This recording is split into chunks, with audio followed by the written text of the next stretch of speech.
नकली रोते हुए हैरानी से पूछा, क्या यह भी नहीं कर सकती? फिर एक हाथ से उसकी ठुड्डी पकड़ी ताकि वह भले ही अपने दिवंगत पिता का सम्मान न करे, कम से कम अपनी दादी का तो सम्मान करे। लेकिन एला को अपने उस पिता के लिए क्या भावना हो सकती है जो सालों से उस पर घरेलू हिंसा करता रहा? अगर कुछ है भी तो बस थोड़ी नफरत है। दादी ने जबरदस्ती उसे काली चादर ओढ़ाकर शोक मनाने भेजा, लेकिन जैसे ही दादी चली गई, उसने तुरंत लाल दुपट्टा पहन लिया।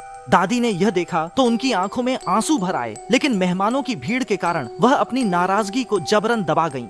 दूसरी ओर बोफुले आबियाओ लगातार आकाशीय नेत्र को देख रहा था और आखिरकार उसे एक सुराग मिल ही गया। इधर एला की तरफ शोक सभा भी अपने चरम पर पहुंच गई थी। सभी ने अपने चेहरे को छुआ, लेकिन केवल एला ही थी जो बिल्कुल भी विचलित नहीं हुई। जब मिठाई परोसी गई तो दादी ने बस हल्के से एक छक लिया, लेकिन एला ने बड़े बड़े कौर लेकर खाना शुरू कर दिया। एक प्लेट से मन नहीं भरा तो दादी की मिठाई भी उठाकर खाने लगी। इसके बाद दादी ने अपना हाथ उसकी जांघ पर रख दिया, जिससे एला डर के मारे और खाने की हिम्मत नहीं कर पाई। असल में दादी ने पूरी ताकत से उसकी जांघ को चुटकी काटी थी और बार बार उसे रोने के लिए मजबूर कर रही थी।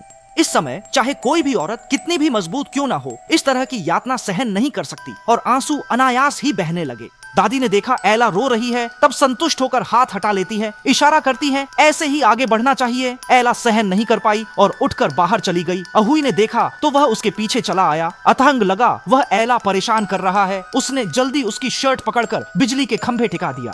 इसी समय बोफुले और उसके लोग भी वहां आ पहुंचे। अथंग दरवाजे पर खड़ा होकर उन्हें रोकना चाहा, लेकिन अभियाओ को रोकना आसान नहीं था। अंदर आते ही उसने आग लगाने वाले अपराधी को ढूंढ लिया है। पीछे खड़ी एला घबरा गई। इस समय अनहोनी तय थी।